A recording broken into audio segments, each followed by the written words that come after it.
After years of helping online businesses make more money by advising them on their taxes and finances, I've now made it my mission to reach as many profitable online businesses as possible to help them save on their taxes and make more money. On my quest, I bring you proven and real profitable online business owners, and we dig into how they do it. Hello again. Thanks for being here on The Few, the Proud, the Profitable. This is the podcast where we talk exclusively to 6- and 7-figure online business owners.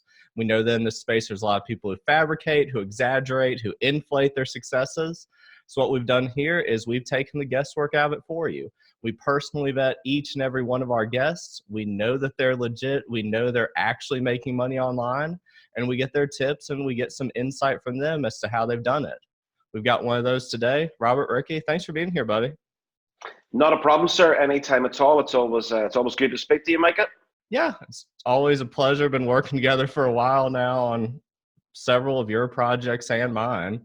So for a lot of people, you're an Amazon guy. And so people in that world, you're very, very well known. But for any listeners who aren't in that sort of ecosystem, just tell everybody who you are and what y'all do.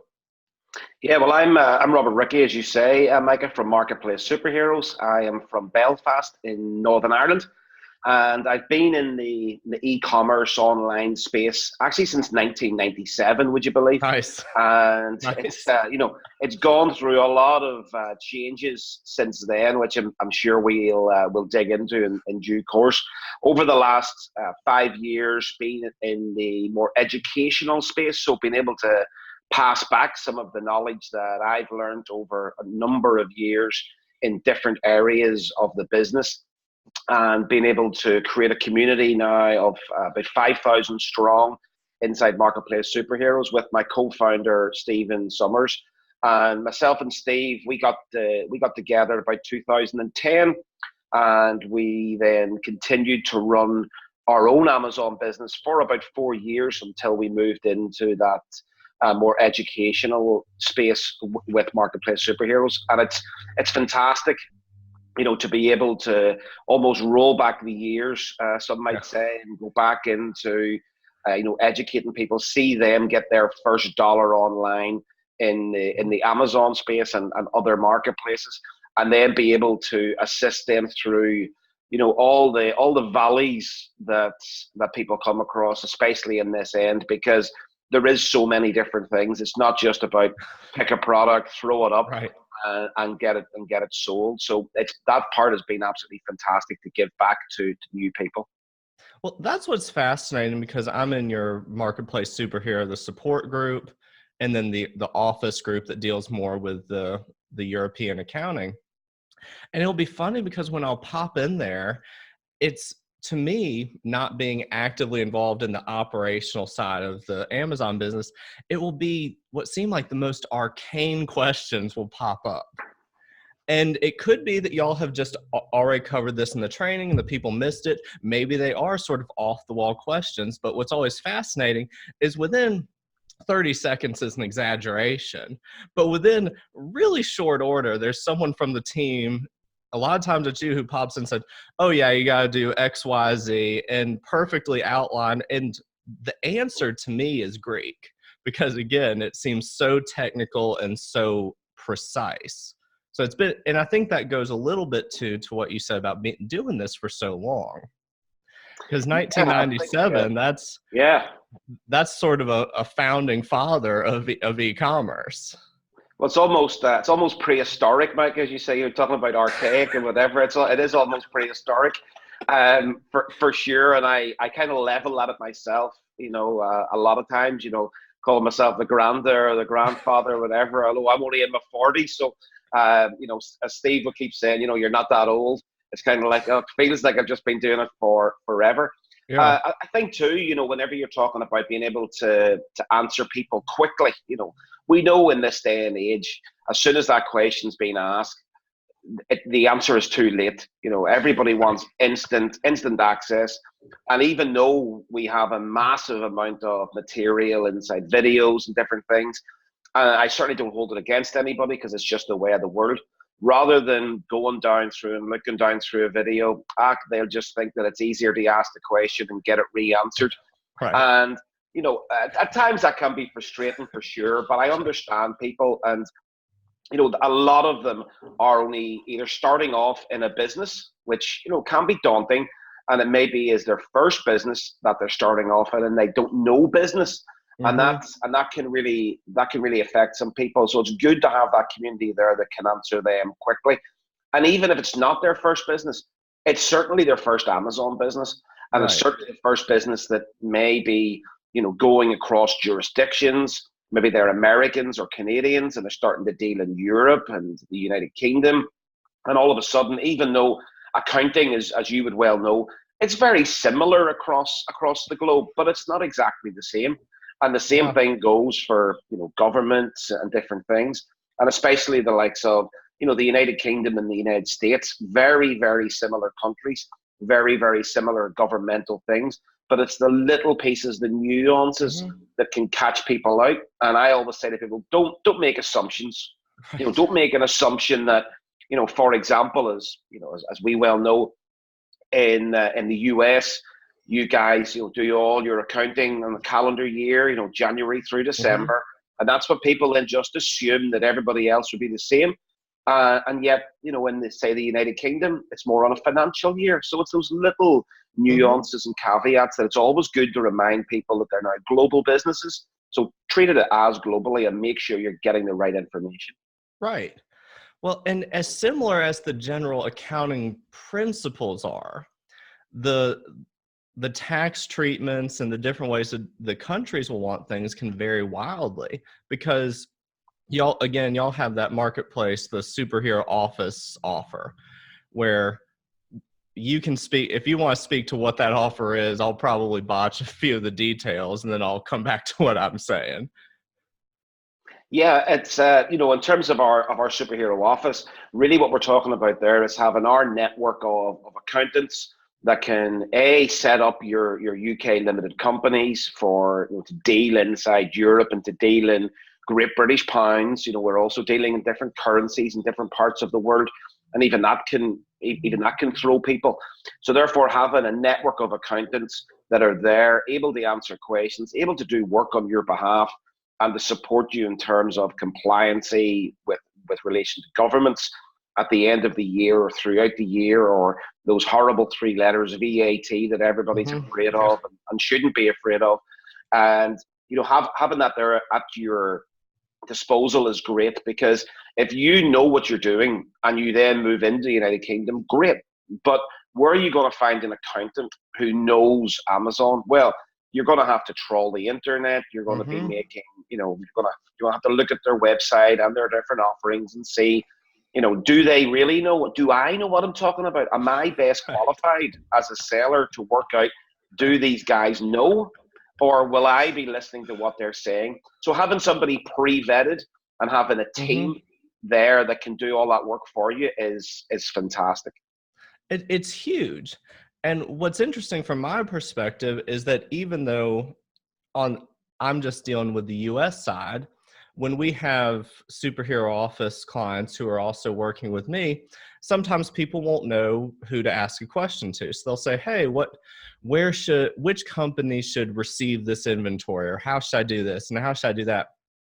And a lot of times they'll be UK based questions, and I'll refer them back, but I want to have an idea of what the answer is. And a decent portion of the time I'm right, and then other times I'm like, wow, it's humbling. I'm like, I don't know anything about UK accounting, and that's me as a CPA, as someone who, like you said at the outset, understands the general accounting principles that are going on. But certain maneuvers that from a US perspective, I'd say doesn't matter. I don't care which country, I don't care which entity receives that or pays for it.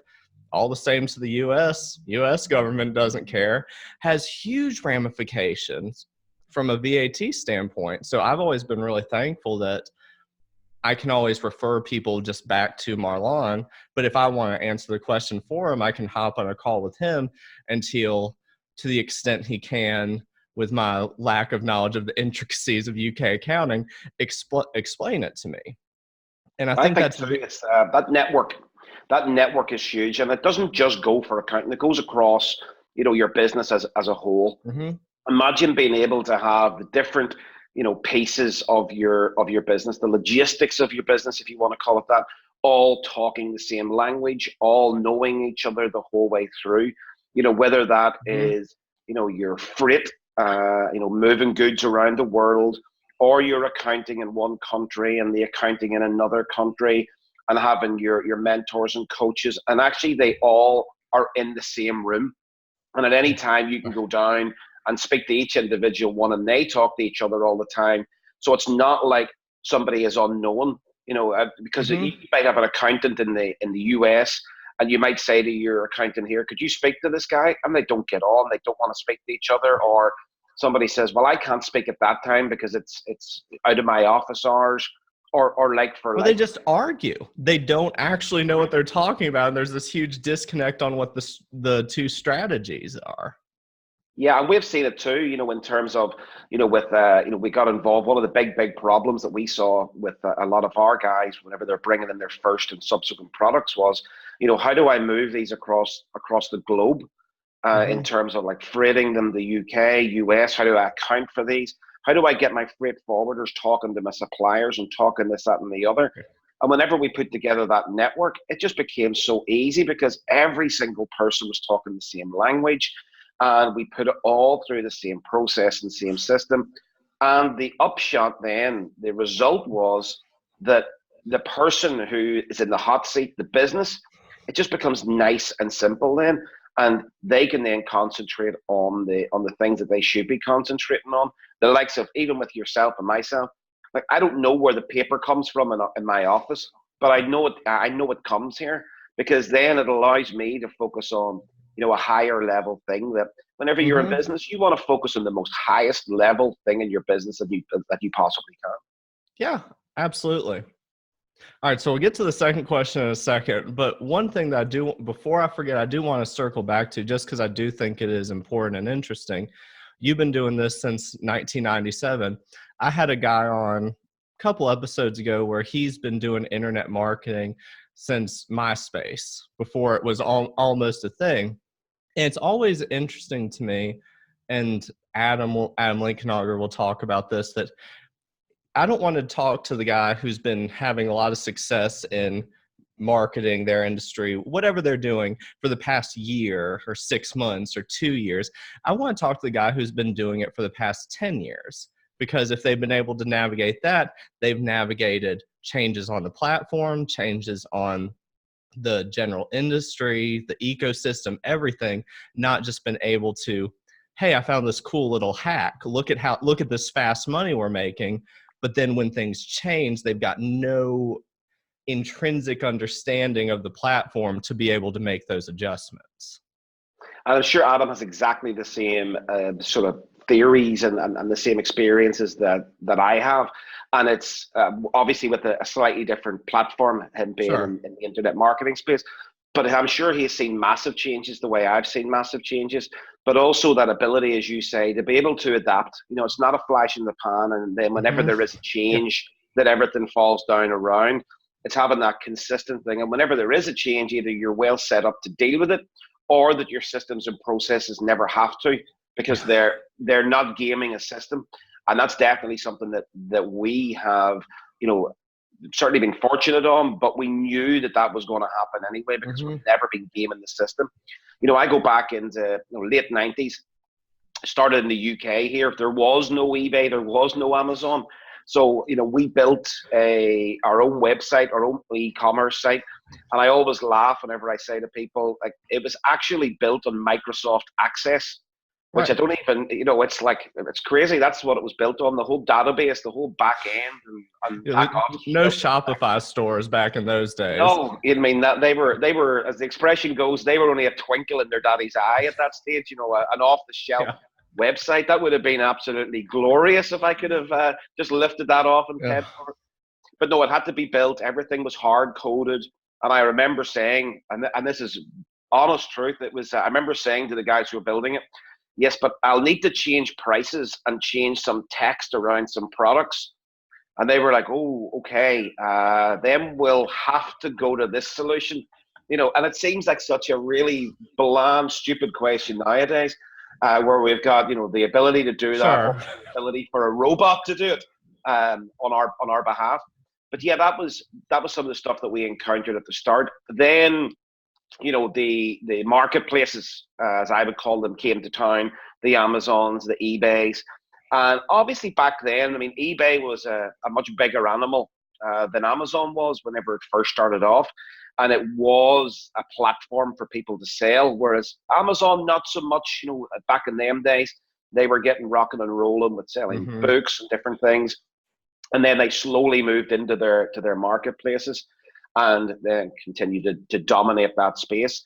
But whenever it was going in and being able to, integrate yourself with their small catalog at that stage, and again, saying that Amazon has got a small catalog almost feels ridiculous. But honestly, for anybody listening, they used to have a very small catalog, Hmm. and moving into that, at that stage, there wasn't as many sellers, but also there wasn't as many people. There's a footfall, going on to the site. So Right. in that case, people would say, "Oh, you must have had the marketplace to yourself."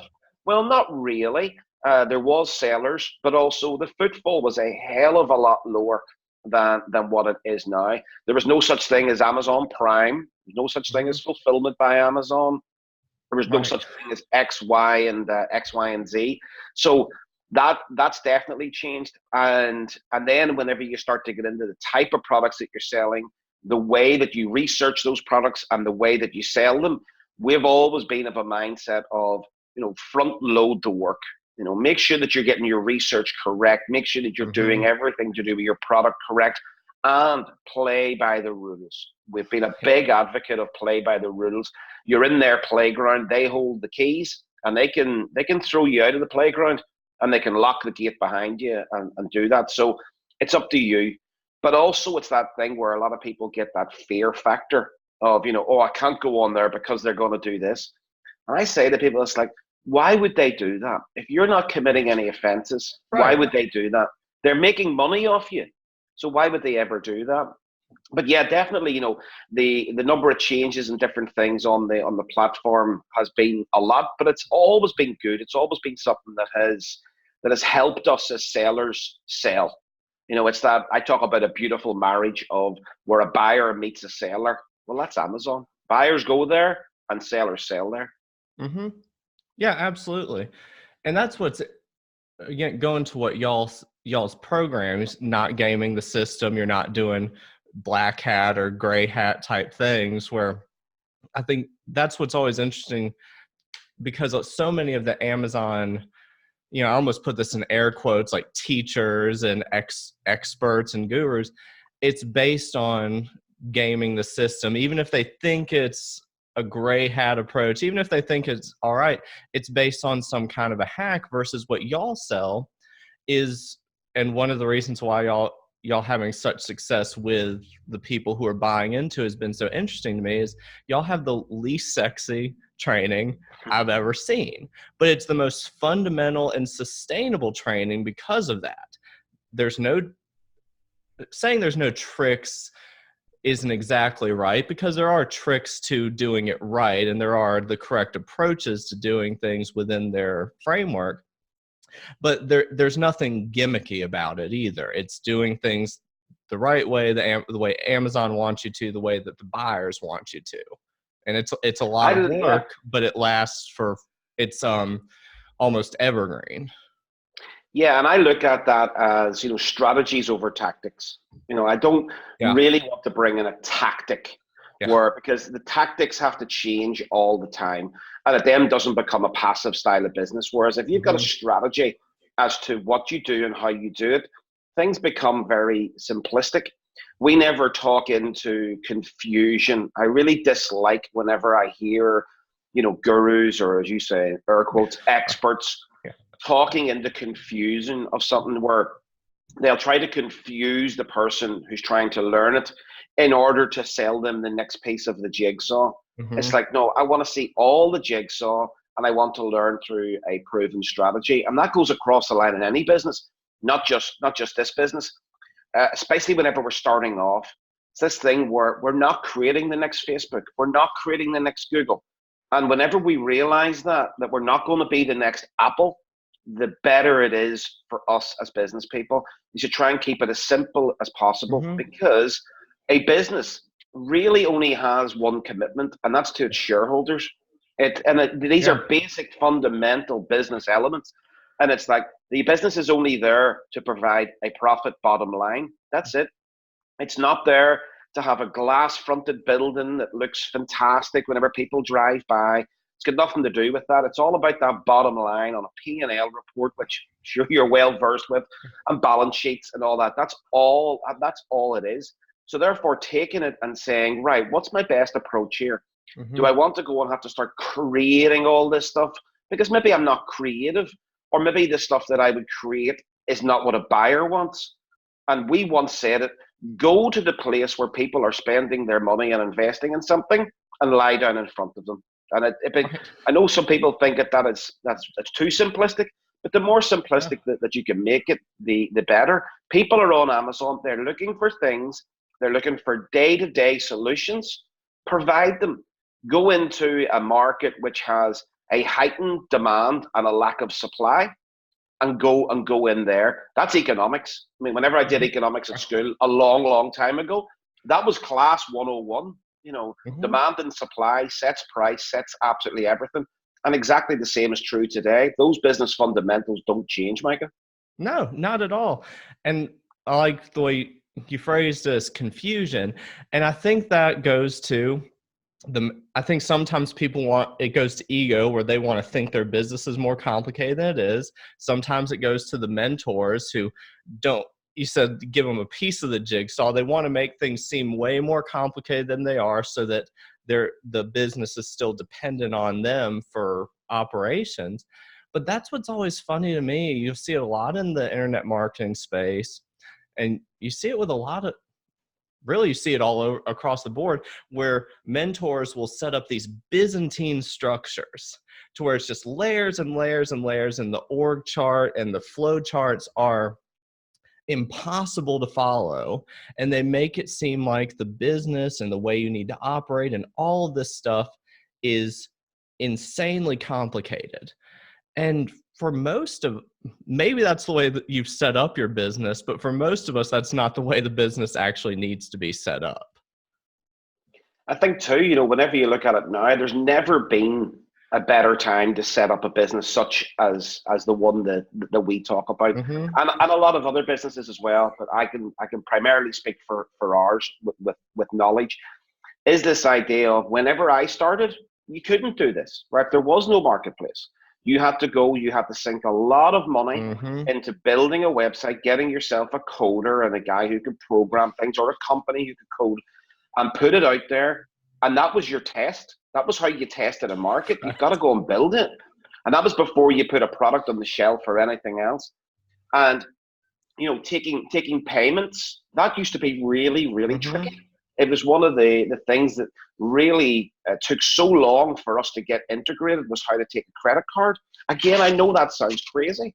And also, there was no way back then that importing products or sourcing products was easier than what it is now. It was really, really difficult, because some countries weren't set up as well. Some suppliers, other websites, you didn't have an ease of use to get your goods in or get it back out to a customer. Literally, I was setting up the website, storing the products, having to bring them in the awkward way, packaging up every single item, having my own courier account, collecting payments. It was a nightmare.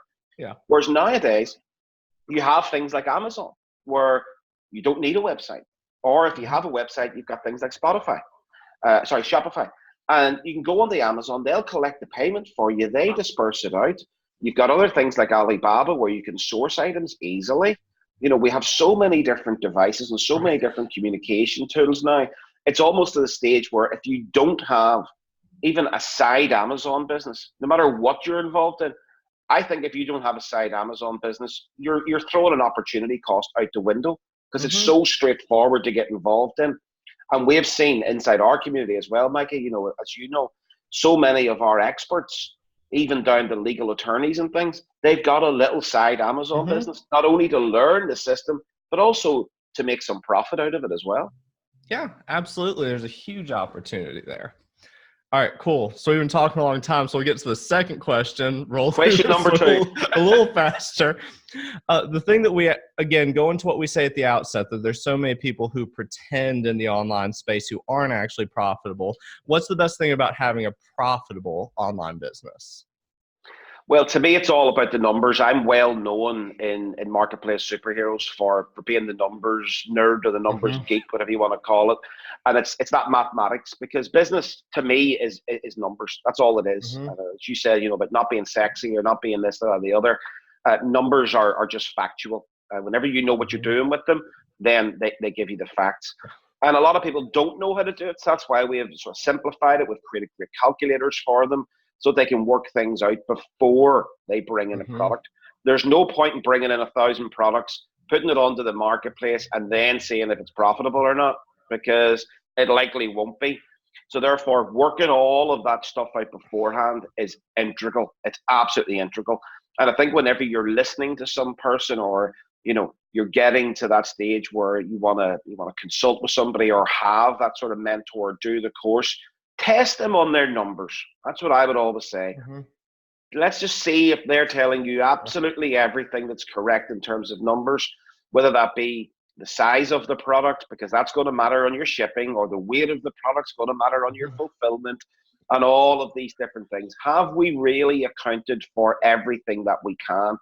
And make sure not to confuse different parts of that equation, which you yourself and Marlon, you guys know, we've spoke about it. But it's like some people will try to get far too much into that cost of goods sold, Yeah. as the Americans would call it. We would call it something different here in terms of net and grosses, but not putting stuff in that doesn't relate to one sale. In terms of Mm-hmm. Amazon, that's the likes of your sales tax or VAT, getting that out of the road, making sure that you've accounted for Amazon's referral fee, because that's coming out for one sale. Then their FBA fee, the fee that they charge to send the goods out to each one of your customers, as well as the cost of getting it into Amazon, getting it shipped in, and then getting it produced. Make sure it all relies on one sale. And then take everything else that doesn't have an impact on a sale separately.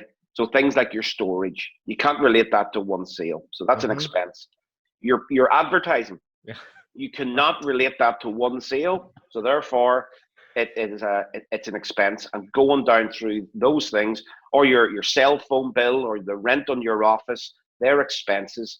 So make sure you know your numbers and connect those numbers with a great CPA like yourself, Micah, so that you got an understanding of what these numbers mean, bottom line. Absolutely. And that segues well into the third question. And this is one that I think you're more qualified to speak to, because you do follow the numbers much more closely than the average entrepreneur does. Is one of the things that we deal with a lot with our online business clients that can be a challenge is dealing with cash flow.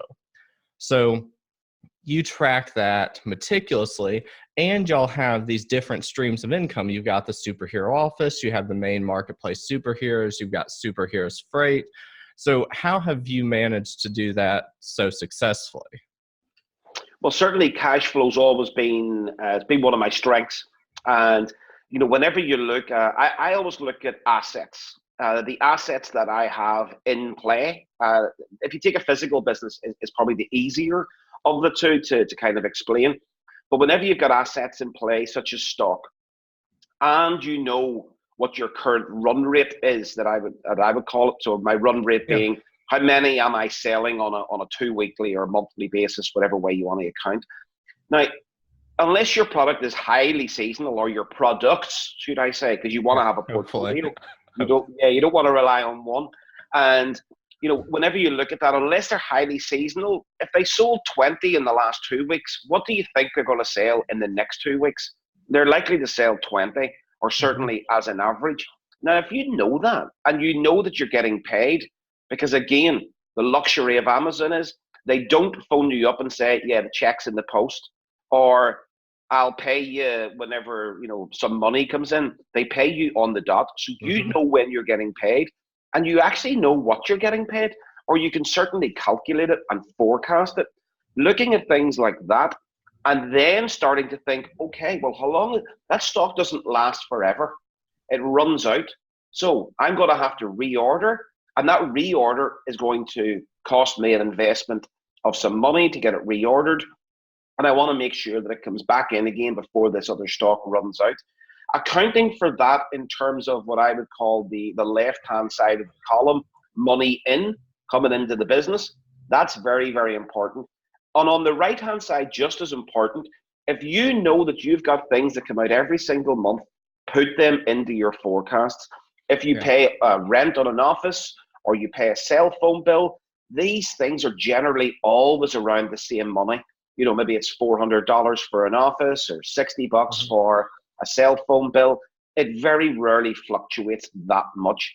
So get them into what I have it on the right hand side. My sales are in on the left hand side. And then that starts to allow for you to predict what's going to be in your bank account.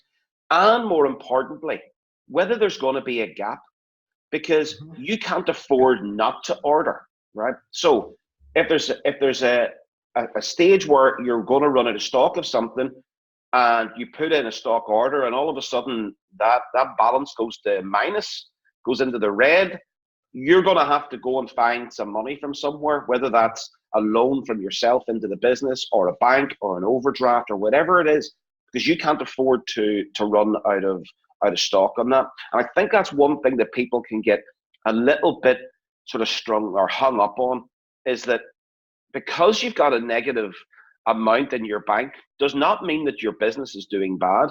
It means that you've got a cash flow issue, and that's it. Comes back around to the question, Mike, I guess. Yeah, absolutely. And I think budgeting and forecasting are relatively basic things that most businesses should be doing, but it's pretty shocking the number that don't, where it's just they're relying on their bank balance to tell them how the business is doing. And going to what you just said, that doesn't necessarily mean that your business is doing bad. Also doesn't mean that your business is doing well either. Depending on what's going on, that can be a real false positive. Yeah, I mean, you can have a lot of cash in the business and your business could be doing bad. That's not an indicator. That's just an indicator of how much money you've got in the bank at any one time. It means very little. And actually, as a product-based business that we're talking about, I could argue that having cash in the bank is bad. Right. Because you're not a bank, you're not loaning money where you need to have a stash of capital to be able to loan out. You're in the product business. So therefore, every single one of your assets that's a product in our game is worth twice as much as it is a dollar sitting in the bank. So take all the money out of the bank and start to bring in more products and make sure you've got stock. Right. Well, that money's, assuming you're not doing what you said earlier, you just blast 1,000 products out there with no research and no idea that it's actually going to do anything for you. Assuming you're running the business correctly and profitably to begin with, if you're putting those things back in stock and research and development, putting it back into the business, that's making you more money. If it's sitting in your checking account or your savings account, you're earning somewhere between 0 to 2% right now on that cash just hanging out there. Yeah, and actually, I came across something the other day that I'm going to be speaking about shortly to our guys. Is, you know, whenever you look at different things, and really what people, it's amazing that they talk about wanting to be in business, and the reason that they want to be in business is to make money. They say that, but then they don't study money. Right, the one thing that they say they want, they don't know what it is, and they don't know about it. It's like if I go down to purchase a new car. Oh, I mean, we go on to websites, we read about the 0 to 60, we read about the fuel consumption, we read about what great seats they have and how comfortable it is.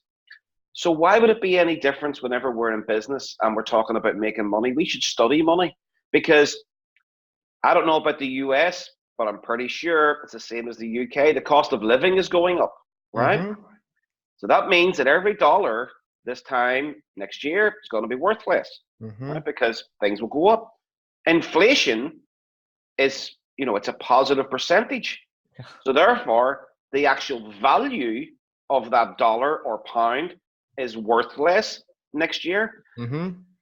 What about taxes? Anybody think taxes are going to go down? I very much doubt it. You know, Yeah. they tell us that they are, but it goes down during election year, and then it seems to creep back up again. So taxes are going up, the value of our money is going down, and the cost of living is going up. That's not a good formula Mm-hmm. for hanging on to money. It actually means that if you hung on to money long enough in a bank, it would turn to zero. It would turn to nothing. Right. Now, okay, that would take a long time, but you've got to be turning that money into a better asset. Depending on your balance, depending Yeah, on depending how, on the balance, if it's pretty, yeah, depending on the country as well. I guess it's those things. It's like you got to invest in assets. We used to mm-hmm. back in the day. People used to invest in gold. Because that held its value a hell of a lot better than cash. We saw countries investing in gold. There's no difference now. Absolutely no difference. In our walk of life inside an Amazon business, you invest in products. Your products are your net wealth, really, as opposed to what's sitting in the bank. In other walks of life, the likes of what Adam was talking about, I'm sure he's investing in his prospects, in his leads. Yeah. He's trying to build up a bigger audience. The same thing goes. He doesn't want to be sitting with a whole pile of money in the bank and not as many addresses or people that he can talk to about what he wants to sell. It's no different here. Yeah, absolutely. All right, man. So fourth question, and this might be what we've been talking about, might be a different tip. What we always ask all of our guests is to give us one tip that you think that every online business owner should know. One tip that every online business owner should know. Yeah. Well, it kind of, from me, you probably know where I'm coming Right. around here too, but it's definitely to keep an eye on the numbers in behind that business, Mm-hmm. and especially in today's environment. There's no reason, there's no excuses for not doing that.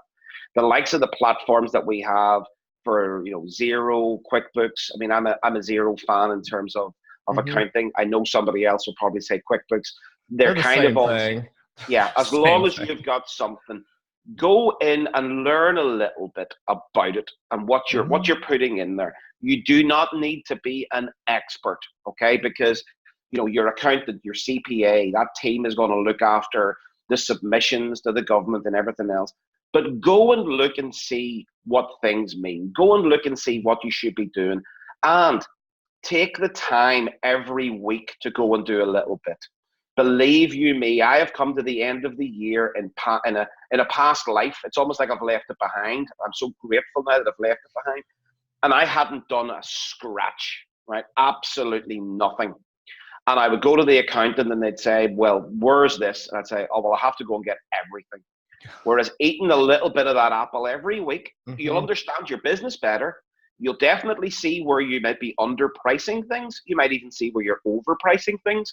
You're going to see where you're spending money needlessly. Maybe even sometimes you might see in your business, you might have two cell phones instead of one, or you might have this, or you might be doubling up somewhere. The only time you see that is whenever you shine a spotlight on it. Right. Do it every week. Honestly, about 1 hour a week will get you so much done inside that zero, and learn things like, what is a profit and loss account, Mm-hmm. right? Because a lot of people turn around and say, oh, if I've made a loss on my profit and loss account, the world's going to end. Not necessarily. You might have just bought too much products that month. You might have Mm-hmm. invested very heavily in something. It's just something slightly different. Learn these terms. Go and get some videos on it and learn them. Learn what a balance sheet is, okay, and why it matters to your business. Look at some forecasting, some simple forecasting. Get those numbers. It is not difficult, and every single entrepreneur should be doing that every single week. Mm-hmm. And to kind of steal a couple of phrases from somebody I know well, it's like, if you're serious about your business, treat your Mm-hmm. business seriously, right? We know the guy who also said business is war. Well, it is Mm-hmm. war, and we've got to be prepared for it. And the best way is to know those numbers inside out. Well, that's what's always funny to me when clients are either doing their own books or they get a bookkeeper to do it, and they say, okay, books are done. And I go in and I pull a P&L and a balance sheet. I'm like, no, they're not. And it's Yeah. clear just looking at those reports that the bookkeeper or the client, what they're doing is reconciling their checkbook. They're going in and making sure the check register balances, which is good. That means the transactions are accounted for, but the reporting is nonsensical. There will be bank accounts that are in the negative because certain things didn't clear. You'll have things where they had a loan account, they never set up the loan to begin with, so there'll be this loan or line of credit that's negative $50,000. Things that just, you can tell they never once pulled the report, because it's so aberrant and so bizarre that if they did, they would have been like, oh, that's not right. That doesn't make any sense. But people treat it like, oh, I put it in Xero, I put it in QuickBooks, I'm done. Yeah. Job done. And yeah, and that's absolutely crazy. But it's also crazy from a reporting standpoint. If you just put everything on one line, then all you're going to see is one line. Break these things up. Create. I would call them nominal codes, but I guess they're just accounting codes now. Create your own different codes as well, so that you can start seeing all of the different bits of your business. Because it's that thing. It's like, are you serious about your business? Then you're going to have to treat it seriously. There's just no excuses anymore for not doing that. There's absolutely zero. Yeah, perfect. Yeah, completely agreed. All right, so last question, fifth one that we ask everyone is either what's the craziest thing you've seen sold online, or what's the craziest tactic you've seen to sell something online? Oh, I could probably do both. One, the craziest tactic that I've ever seen is probably one that a lot of people know about. It's not going to be rocket science or some revelation, but it's giving products away in order to sell them at a later date. To me, that's absolutely crazy. You're taking a batch of money, you're throwing it into the wilderness on the proviso that something's going to happen later on down the line. It comes back to my thing of, you're not Coca-Cola, you're not Apple. Coca-Cola can go into your local Walmart or Tesco and they can put out their 2-liter bottles or whatever it is, 18 flow ounces or whatever it is over there. No, we do liters. It's weird. Those are the only things we do liters on. You must be adapting towards this wonderful metric system. No, we should, but we've had liters for the past like 3 decades and haven't. It's fantastic, but they can go into Walmart and they can give every person that walks through that door 2 liters of Coca-Cola because they're Coca-Cola, right? Mm-hmm. There's a reason for that, because they're going to capture the second sale and the 102nd sale. We're not going to do that, and stop thinking that we are. That tactic to me is just absolutely insane. I think the weirdest thing that I've seen selling online, and I have seen quite a few, believe me, and I'm getting to see more and more now with so many people in our community. And I think it probably goes, I mean, I've mentioned them a couple of times, but I think it goes to the guy who we've mentioned. And whenever we were speaking one time, and he said, I think I found one of these boring, non-sexy products you were talking about. And I said, so what is it? And he said, it's stabilizing feet for a washing machine. And I thought, fantastic. Absolutely brilliant. I love it. Sold really, really well, and they, good margin in the product. The market is a little bit more convoluted at the minute, but it still sells every day for them. And I always look at things, and whenever I'm talking, I mean, we just did an event there not so long ago, and I always talk to people and I say, principles over products, right? Mm-hmm. Never go into a video and look at a product that people are talking about and then go and buy that product. Because the amount of people that are looking at the video, you're just getting yourself involved in another market. And don't then think conversely, oh, well, if he's already said that, it means nobody's going to do it, therefore I should do it. Take the principle that we're talking about, and actually that goes the whole way across. Take the principle, not just the example. And then it's an expression of, if you know that, you can fish forever, whereas if you only just take it, you're only going to fish for the day. You're only just going to get your fish and eat it. Tomorrow, you're not going to have anything. Whereas you've got the principle, you can do it over and over and over again. Yeah, absolutely. All right, perfect, buddy. Had a blast talking to you as always. It's an absolute pleasure. And we did one question in half the time, and the other 4. Right, roll through. That's perfect. So for anyone who's listening to this, anyone who wants to get involved in an Amazon business or reach out to you for business advice, what's y'all's website, best method of contact? Yeah, the best method is just to go on to marketplacesuperheroes.com, and that's superheroes with an E, heroes.com. I see a lot of people leaving that out and making it their reference to us. That's the easiest way to contact us. We have everything on there. You can get in contact by email through there. We've got all our bits. Everything's on that site, and it's the easiest way. A lot of good information. You'll also find us on YouTube just by searching Marketplace Superheroes. Stephen, my co-founder, he's got a lot of information on YouTube, a lot of videos.